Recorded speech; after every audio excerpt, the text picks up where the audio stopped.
por este hombre, de cabo a comisario general, José López Rega, el Brujo, también desde la clandestinidad comandando la AAA y siendo el brazo ejecutor de asesinatos y desapariciones. Corolario, golpe de Estado, 24 de marzo de 1976. Con esto, como lo dije antes, nos desayunábamos los argentinos que estábamos sospechando que iba a pasar lo que inevitablemente ocurrió. La voz número 1 de la Junta de Comandantes Generales. Se comunica a la población que a partir de la fecha el país se encuentra bajo el control operacional de la Junta de Comandantes Generales de las Fuerzas Armadas. Se recomienda a todos los habitantes el estricto acatamiento a las disposiciones y directivas que emanen de su autoridad militar, de seguridad o de policía, así como extremar el cuidado en evitar acciones y actitudes individuales o de grupo que puedan exigir la intervención drástica del personal en operaciones. Firmado Jorge Rafael Videla, Teniente General, Comandante General del Ejército. Eduardo Emilio Macera, Almirante, Comandante General de la Armada. Orlando Ramón Agosti, Brigadier General, Comandante General de la Fuerza Aérea. Así amanecíamos. Con un país difícil y complicado, pero dentro del Estado de Derecho, con un país en el cual abandonábamos las garantías constitucionales en manos de 3 militares que se ocuparon de cumplir las órdenes de María Estela Martínez de Perón, que era exterminar la subversión, y ellos mismos se convirtieron en subversivos, subvirtiendo el orden constitucional de la Argentina y haciendo de la muerte el signo distintivo de aquellos años, no solamente para combatir a los que habían pasado a la clandestinidad, sino a todos los que se atrevían a cuestionar las acciones y decisiones de la Junta Militar, a todos los que entendían que debíamos seguir y continuar viviendo dentro del Estado de Derecho. La suspensión de las garantías constitucionales permitió que se llevaran chicos de los colegios, obreros de las fábricas, que se llevaran a cualquiera que pudiera ser sospechoso de un colectivo, de los colectivos, donde paraba el ejército y bajaban a toda la gente y te hacían preguntas. Y si por ahí, por miedo, contestabas mal, te llevaban para no volver. En esta locura de la muerte vivimos los argentinos, escuchando a un Jorge Rafael Videla, casi como un gesto patriótico, decir que venían a salvar a la patria de la subversión apátrida.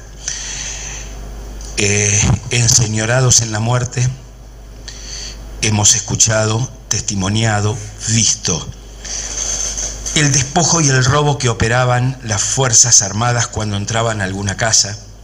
Estoy hablando de plata, joyas y todo lo que se podían llevar, de el secuestro y la apropiación de hijos de las víctimas de los militares que entraban e irrumpían en los hogares de los argentinos, cualquiera sea, por tener un libro. Los que estudiábamos en esos días tirábamos, quemábamos y desaparecíamos cualquier libro, hasta el de Caperucita Roja, porque podíamos ser sospechados o sospechosos de cualquier actividad supuestamente subversiva. En esta locura vivimos los argentinos intentando sobrevivir. Cuando escuchábamos las conferencias de prensa preguntaban periodistas que podían entrar a la Casa de Gobierno. Periodistas que podían cruzar palabras con Jorge Rafael Videla en una conferencia de prensa. No eran todos los periodistas. La mayoría de los periodistas que trabajaban con vocación de servicio por la libertad desde el periodismo se tuvieron que ir. Los que no se fueron se los llevaron los mismos militares que golpearon la casa de los intelectuales, de los obreros y de los que fueron funcionarios políticos del gobierno anterior y de otros gobiernos. Se llevaron y se fueron. Se llevaron a los científicos, otros se fueron. Se llevaron a todos los que se atrevieron a cuestionar la presencia de los militares dirigiendo los destinos de la Argentina. Esta locura de muerte no tiene atenuantes. En medio de esta locura de la muerte, algunos argentinos, como lo testimonian tantos, fueron a golpear los cuarteles, pidiendo que llegaran los militares. Otros argentinos tomando mate y comiendo facturas en el desayuno, por ignorancia, por desconocimiento de la realidad, estaban pidiendo que vinieran los militares para poner orden. Orden. Orden pusieron los que robaron, orden pusieron los que se llevaron a los hijos y los entregaron a sus amigos, orden pusieron los que despojaron a otros argentinos de todo lo que encontraban porque no tenían quien pudiera oponerse a nada.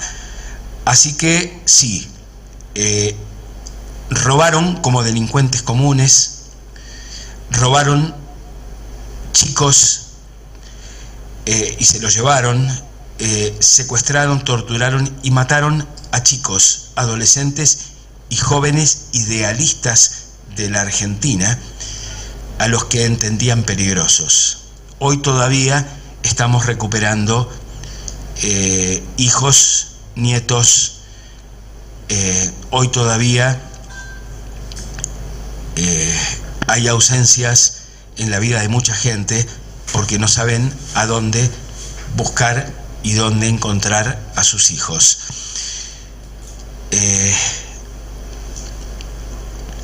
Nada justifica la presencia de militares en los gobiernos que han elegido la República y que han elegido la democracia. Los desaciertos de la clase política llevaron a muchos a golpear cuarteles. Yo escuchaba que uno de los que golpeó cuarteles fue Ítalo Luder, candidato a presidente del Partido Justicialista. Fueron otros tantos también a golpear cuarteles. Esto de un golpe cívico-militar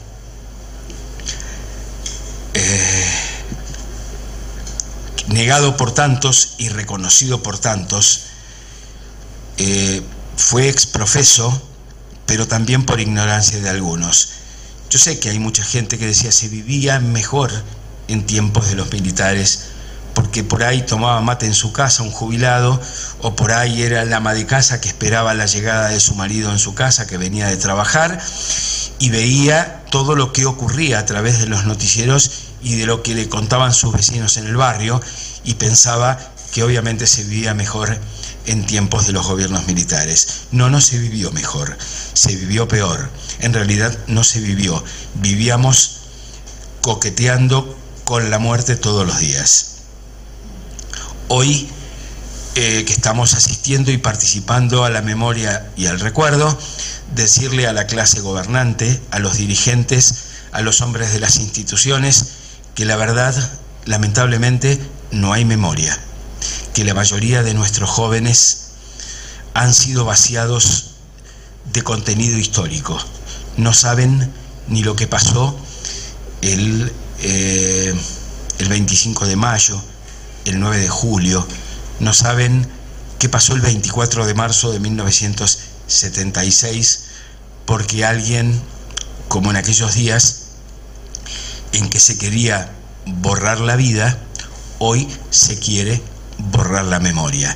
Cuando alguien quiere borrar el pasado, pero también el presente, es porque anida todavía y lamentablemente en los grupos y sectores de poder, empresarios, hombres de la política, de las coaliciones que conocemos, de los partidos tradicionales, los que añoran contradictoriamente los tiempos del silencio y de la muerte del gobierno militar, donde nadie podía cuestionar a nadie.